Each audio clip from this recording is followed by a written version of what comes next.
Okay, in the last class, we were discussing about critical section problem, where we have discussed that there will be a critical section where any process want to write or change any kind of data in the system. If that particular portion want to write anything, then we are placing it as a critical section part. And all other sections where we are reading and we are not changing any particular data, we are calling it as a remainder section. System can face any kind of problem only when two processes are going to write simultaneously. That's why we need to prepare a mechanism that only a particular uh, process can write at a particular time. No two processes are allowed to write simultaneously because they may share some kind of data or a space uh, at the same time. So before uh, this particular critical section, we are having an entry section, and after this critical section, we are having an exit section. These are obviously the coding, written codes. In entry section, every process is required to place a request to the operating system that it want to write something, so it need to go in its critical section part. And after this completion of critical section, that process will be confirming the operating system that it has completed its critical section. Now it is exiting. After exit section, some other processes in the system may allowed to go in their critical sections. So we have discussed three different methods, three different achievements which are required in every solution of a critical section problem. Now we are going to describe the different type of solutions, how we can manage this type of problem in our system.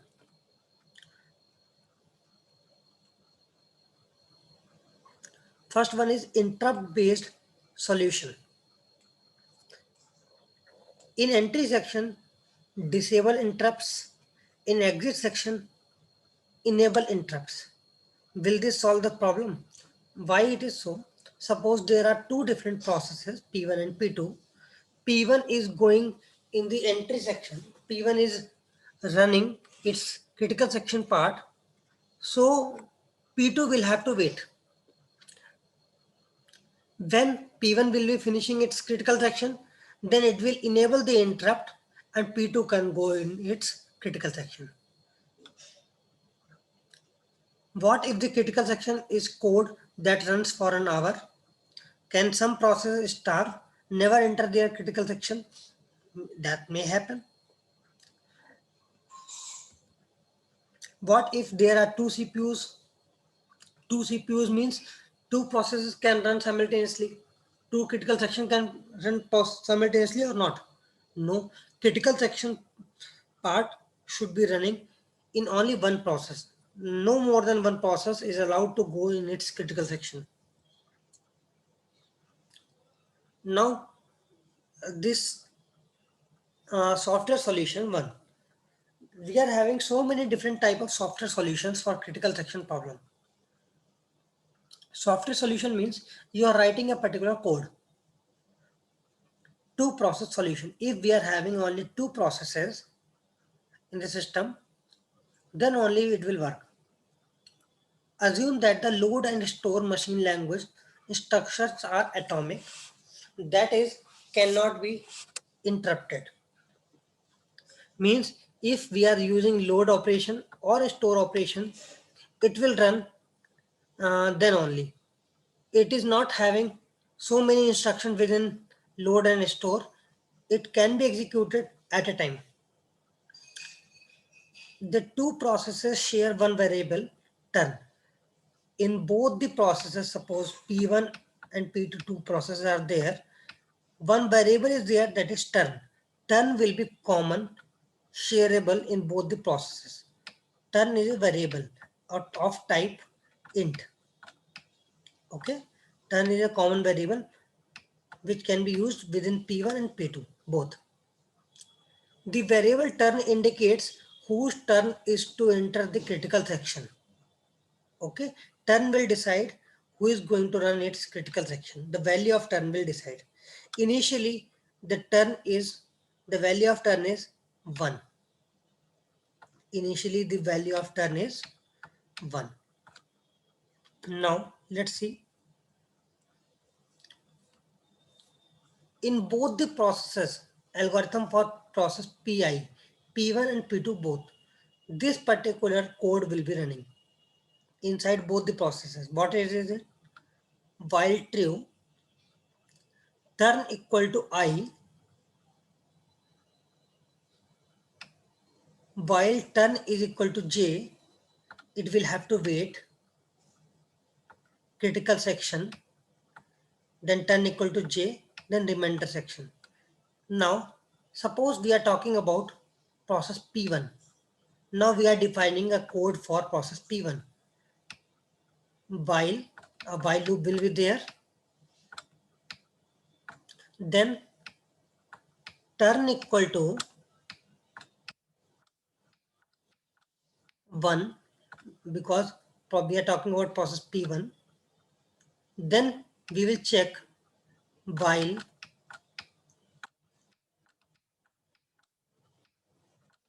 turn equal to 2. If turn is equal to 2, then semicolon we are placing here. Semicolon means it will run indefinitely until it is coming out of the loop. It is for waiting statement. Then turn equal to j means 2. Then here critical section part is running. Critical section part here is running. Then the remainder section. Now this is the case of a process P1. Now what it is doing? Suppose two processes are simultaneously running, P1 and P2. In P2, 1 can be replaced with 2 and 2 can be replaced with 1. Both processes are running at the same time. Okay. There are two different cases. This particular line, turn equal to 1, and in that particular second process, turn equal to 2 is written. Maybe this turn equal to 1 is executed first, then turn equal to 2 is executing, but the value of the turn will be unique. Either it will be 1 or it will be 2. It is sure, because suppose we are writing two different instructions, turn equal to 1 and turn equal to 2. I am writing two different instructions. Both are continuous processes. Both are running at the same time. But there will be some minute difference of millisecond in between both the processes. So if turn equal to 1 is executing first, then turn equal to 2 is executing, then the final value of turn will be 2. If this particular is executing first and then it will be executing, then the value of turn will be 1. So either the value of turn is equal to 1 or the value of turn equal to 2. Only one possibility is there. Now let's say turn is equal to 1. Let's say turn is equal to 1. We have finalized. So what will happen? Turn equal to 1.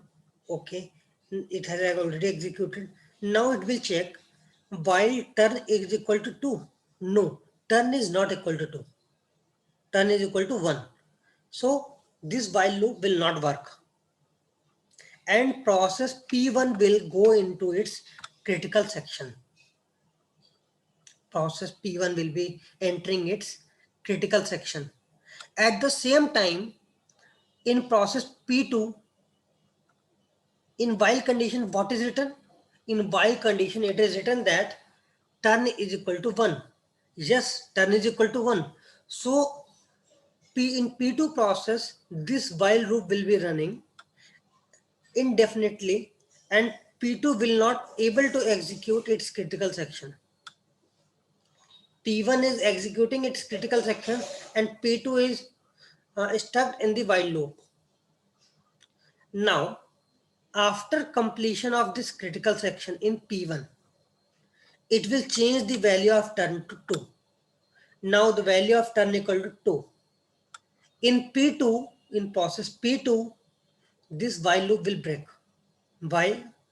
Because there it is written that turn is equal to 1. Now turn value is 2. So that while loop will be breaking and process P2 will be executing its critical section. So at a time, only one process will be executing in its critical section.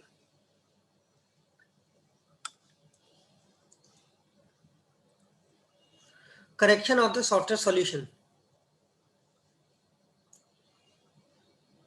Mutual exclusion is preserved.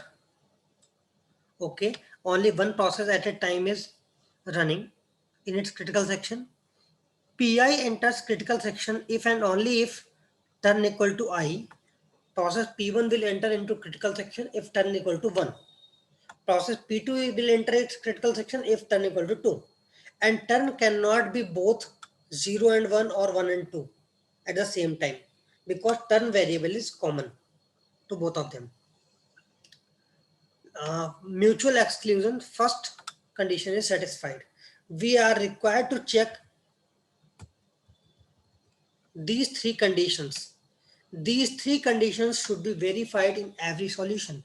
Mutual condition means only one process at a time should run. In progress,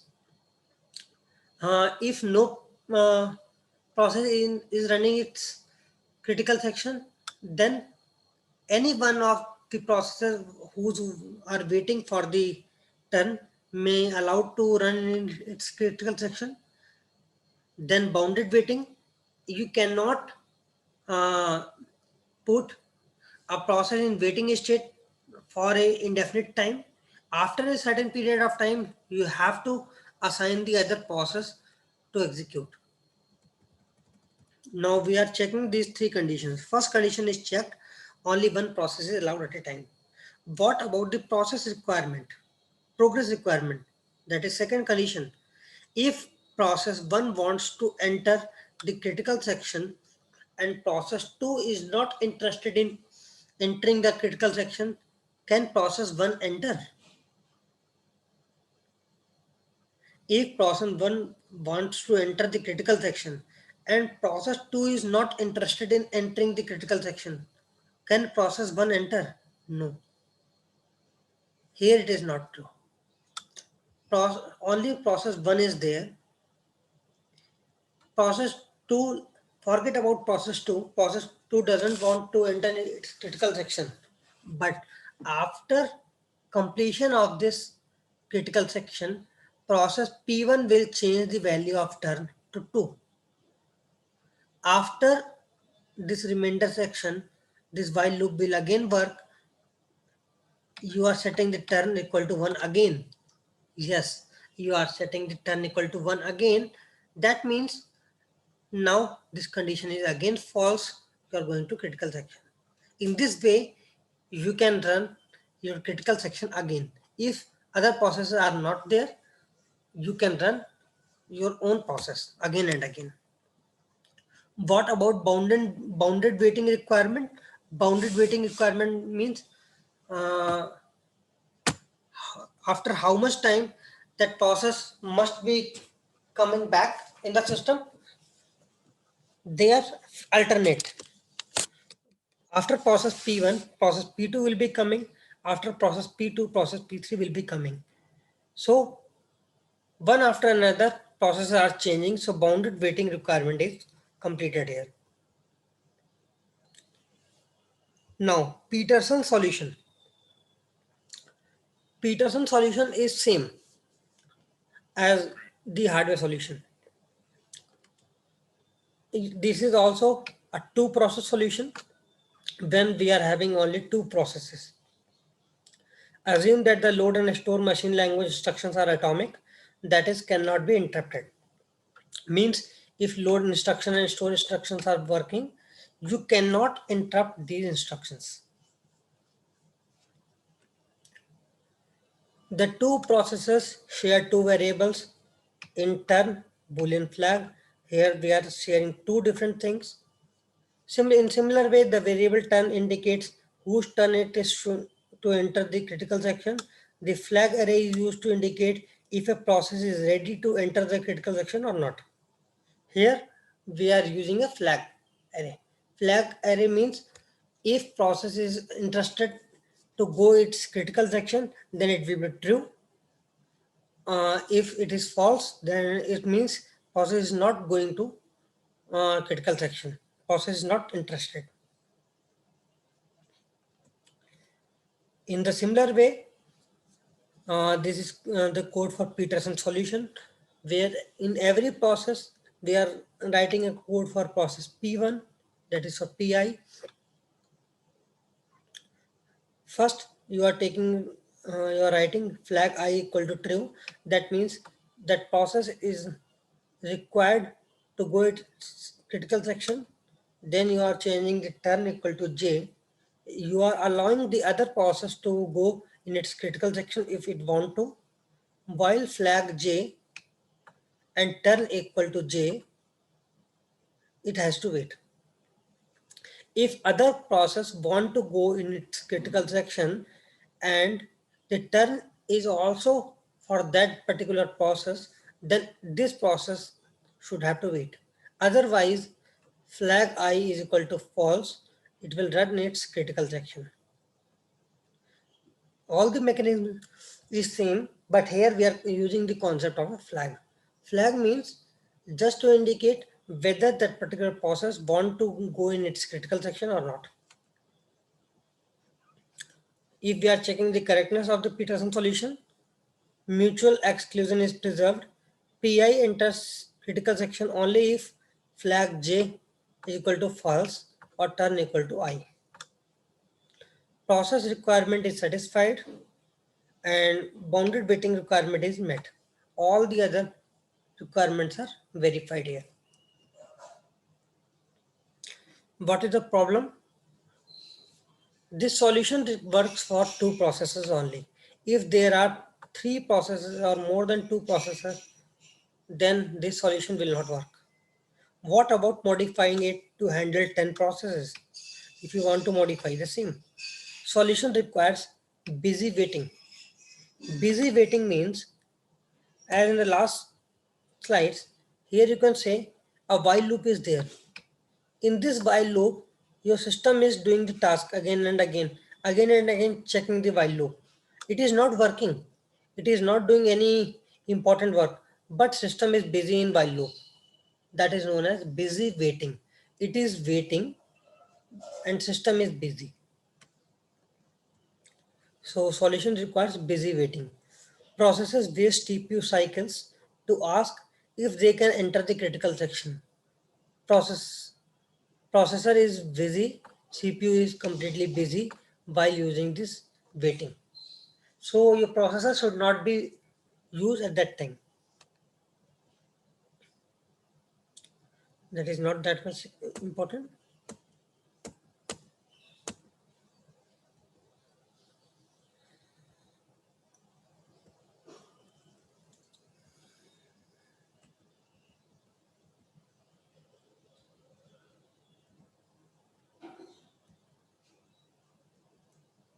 Yeah. Then the other solution is mutex locks. Mutex means mutual exclusion locks. After this, we are having semaphores. Semaphores is a very important topic. That's why mutex locks are important to understand, because we will be using these locks in the semaphores.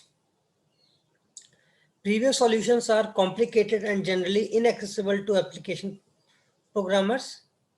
OS designers build software tools to solve critical section problem. Simplest is mutex locks. Boolean variable indicating a lock is available or not. Two operations: acquire a lock, release a lock. Acquire and release. If you want to go in your critical section, then you will acquire. When you will be finishing your critical section, you will release. The acquire and release are executed atomically, usually implemented via hardware atomic operations such as compare and swap. But this solution requires busy waiting again. This lock therefore called a spin lock. While true, if you want to go your critical section, then you will acquire a lock. If you want to go out of a critical section, then you will release a lock, then your remainder section. This is the normal case. In your entry section, acquire lock code will be there. In your exit section, release log operation will be there. Using this, we have implemented the semaphore operations. Semaphore is used in both the cases whether you are having only two processes or you may have more than two processes as well. If you are having 10 different processes, this can help you to solve the critical section problem. If you are still unable to understand the critical section mechanism, what is the critical section problem, then let me remind you, critical section problem is nothing but there are more than one process in the system. They want to use the same memory location. Some processes are writing, some processes are reading. But the order matters. Which process is writing later will be the final value of that memory location. If I am writing 5 and you are writing 10, if I am writing after than you, then my value will be final. If you are writing after me, then your value will be final. So we want some certainty in results. We don't want that we don't know the answer of this particular mechanism. No, it should not be the case. You should have the very clear idea about what is the value inside the system. For this, you need to prepare a schedule accordingly that first I am going to run, secondly, this process is going to run. Okay, that's why we are studying this critical section problem. Critical section part is where you want to write something in your system. If you want to change some data in your program, it is the critical section part. Whenever you are writing a C language code, in your C language code, you are changing some variables, you are writing some record, but in all the C program, you are not writing. In all the C program, you are computing, you are doing while loop, you are printing some values, you are not always writing. You are not always writing, that means is the remainder section.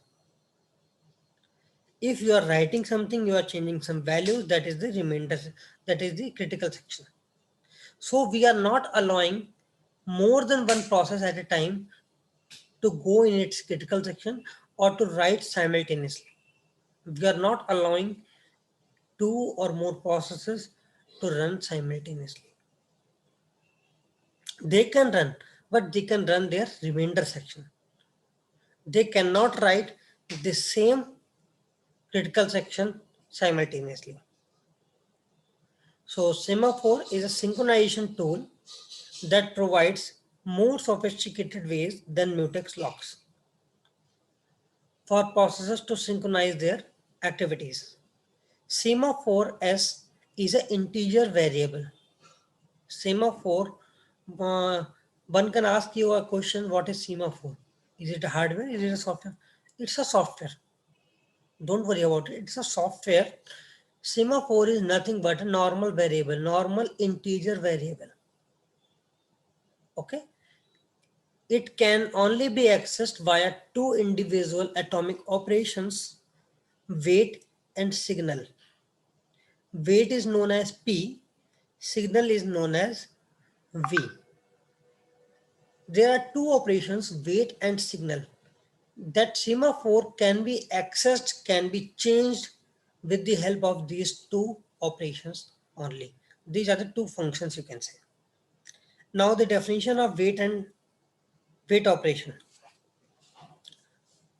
Wait S. In wait S, wait means you have to wait. It is well known. It is well clear to you. In wait S, it is written while the value of S is negative, less than or equal to 0, negative or 0, you have to wait. If the value of semaphore is 0, you have to wait. Otherwise, you will change the semaphore value minus minus. You will decrement the value of the semaphore. If the value of semaphore is 0, already 0, you have to wait. If the value of semaphore is positive, let's say 5, 6, 7, then you have to decrement the value. That's it. In signal operation, nothing. You are doing only the increment operation. You are going to increment the value of semaphore. If the value of semaphore is 0, you will increment that value to 1. If the value of semaphore is 5, you will increment it to 6. That's it. Wait operation is very much important. If the value of semaphore is 0 or negative, you have to wait. If not, then you have to decrement the value.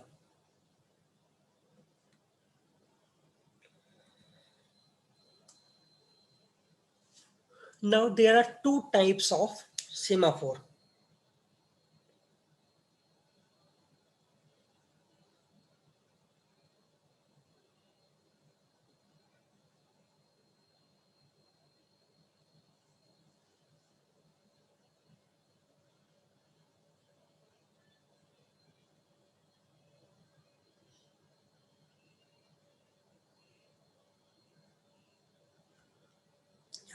There are two types of semaphores, counting and binary.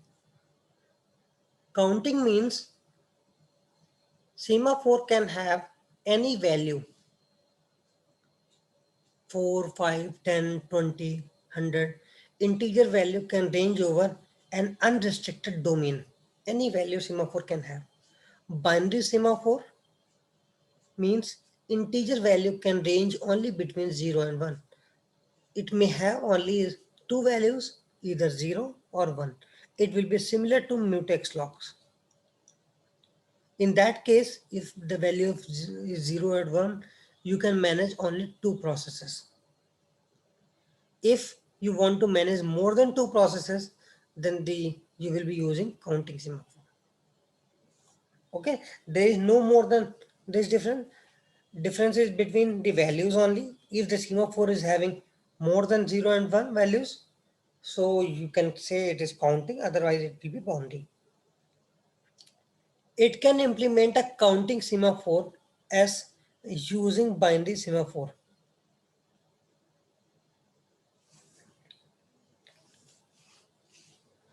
With semaphores, we can solve various synchronization problems that we will be discussing how we are using.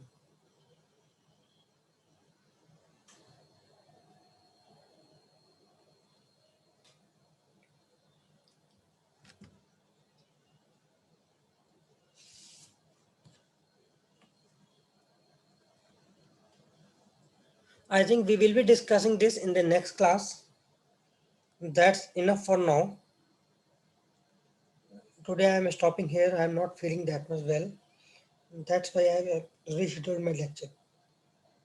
Now CR is requested to take the attendance screenshot and send it to me now.